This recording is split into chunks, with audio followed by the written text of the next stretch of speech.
All right, back with Trevor Immelman on this episode of Half Forgotten History, episode 1 of season 3. We're going the extra mile in season 3, thanks to our friends at Mercedes-Benz Sprinter Vans. And from South Africa, you have to go the extra mile to get to Augusta and play at the Masters. Going into the tournament of the championship in 2008, how well did you think you were playing? Did you feel like I'm clicking on all cylinders, or were you a little nervous about your game? It's a funny story.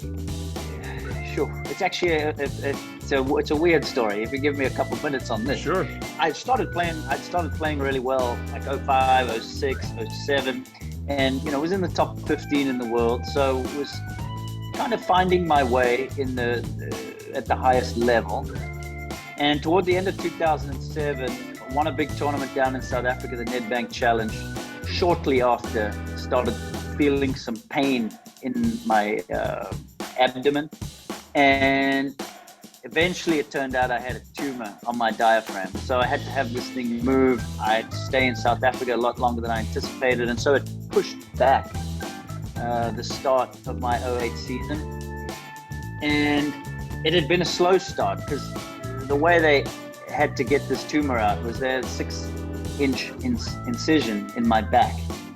And so I was a little bit apprehensive when I started back. I wasn't quite willing to swing at full capacity, particularly when the ball was in the rough, and it was in my mind.